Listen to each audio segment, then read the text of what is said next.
Cette vidéo présente une méthode pour effectuer une division polynomiale à une variable x.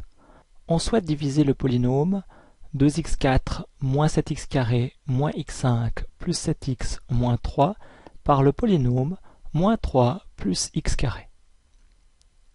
La division polynomiale fonctionne de manière similaire à la division entière avec des nombres. Prenons donc un exemple numérique comme introduction. 165 divisé par 7.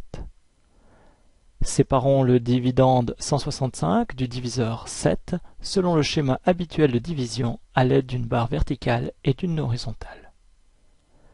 Pour effectuer cette division, on se pose la question combien de fois 7 dans 16, 2, 2 fois 7 qui font 14, on note alors le premier chiffre du quotient 2 et le 14 sous le 16. On effectue la soustraction 16 moins 14 qui donne 2 et on obtient ainsi le premier reste. On abaisse le 5 et on pose la question combien de fois 7 dans 25, 3, 3 fois 7 qui font 21. À nouveau, on note alors le 21 sous le 25 et le 3 comme deuxième chiffre du quotient. Ensuite, par soustraction, on obtient le deuxième reste. À ce moment-là, en ne considérant que des nombres entiers, il n'y a plus de chiffres à abaisser, la division est terminée. On obtient alors le quotient 23 et le reste 4, et on en déduit finalement que 165 est égal à 7 fois 23 plus 4.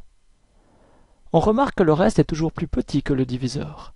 Ici, le reste 4 est plus petit que le diviseur 7. La démarche pour diviser deux polynômes ressemble à cette procédure. Dans un premier temps, il faut mettre en place le schéma de division. Pour ce faire, on ordonne le dividende par ordre décroissant de toutes les puissances de x.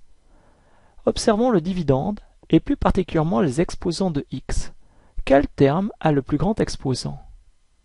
Il s'agit du terme moins x5. On va donc réordonner le dividende en commençant par le terme moins x5.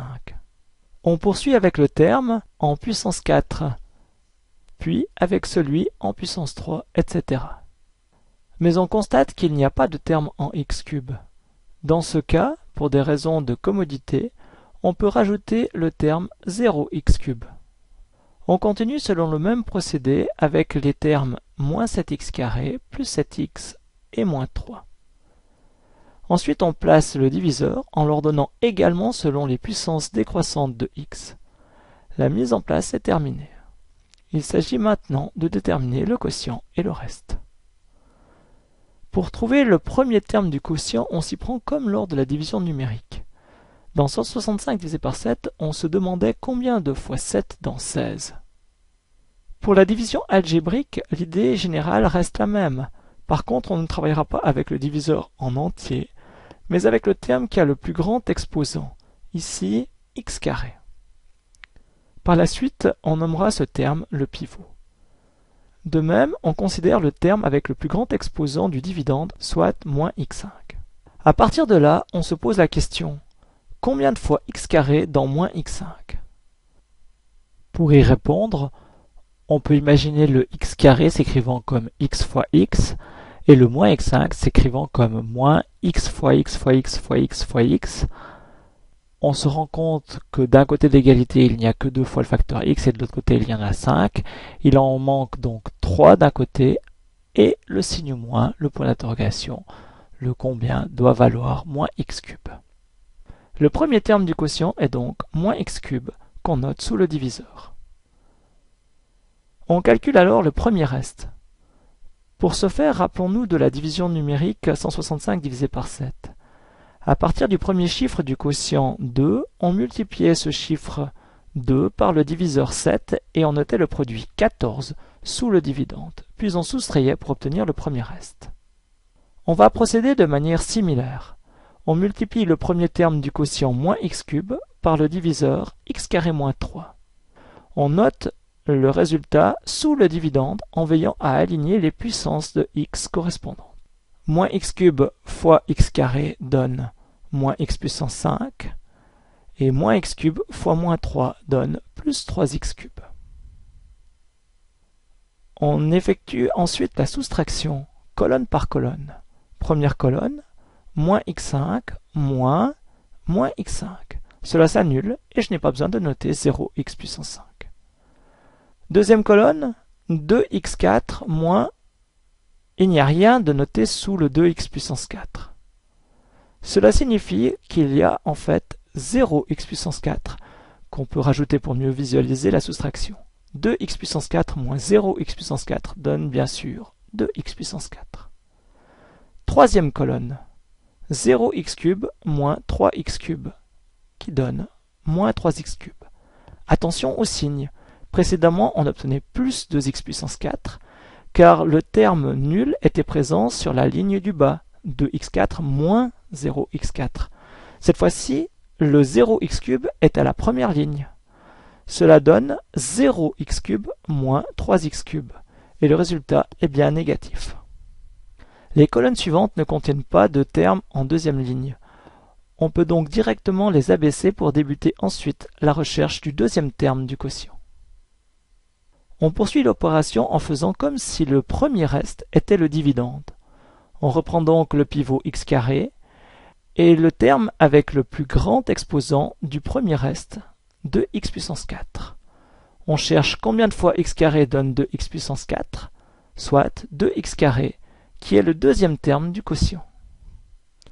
On multiplie ensuite 2x carré par le diviseur, x carré moins 3, et on note le produit sous le premier reste, en respectant les exposants des colonnes.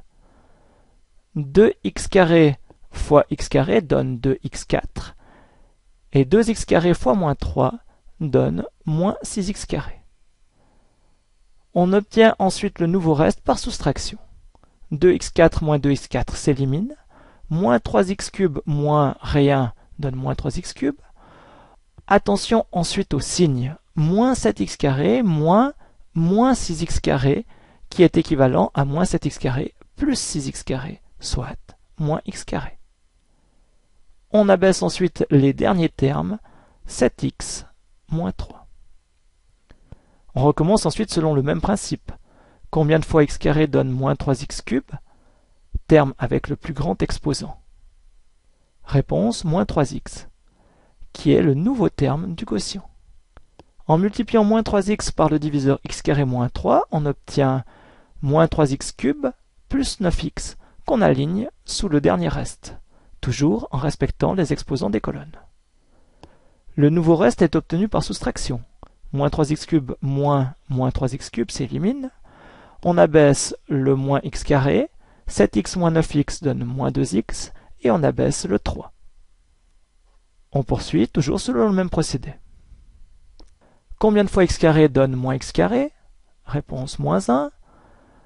Moins 1 fois le diviseur x carré moins 3 donne moins x carré plus 3 à noter sous le dernier reste dans les bonnes colonnes.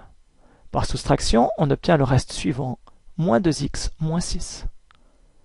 À ce moment-là, la division est terminée, car si on essaye x carré fois combien donne moins 2x, on devra utiliser des exposants négatifs, ce qu'on ne veut pas. En fait, la division se termine dès que le degré d'un reste est strictement inférieur à celui du diviseur. Le degré correspond au plus grand exposant du x, donc ici le degré du reste est 1 et le degré du diviseur est 2. 1 étant strictement plus petit que 2, la division est terminée. Il reste à noter la réponse. On peut le faire de deux manières. La première consiste à lier le dividende au quotient, diviseur et reste, à l'aide de la relation dividende égale quotient fois diviseur plus reste, qu'on avait déjà mise en évidence à l'aide de la division numérique. On obtient dividende moins x5 plus 2x4 moins 7x carré plus 7x moins 3 égale quotient moins x cube plus 2x carré moins 3x moins 1 fois diviseur x carré moins 3 plus reste moins 2x moins 6.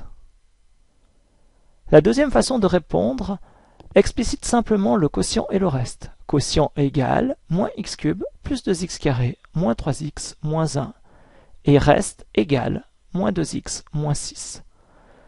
Cette deuxième façon est plus rapide à écrire, mais elle a le désavantage de ne pas lier le dividende, le quotient, le diviseur et le reste.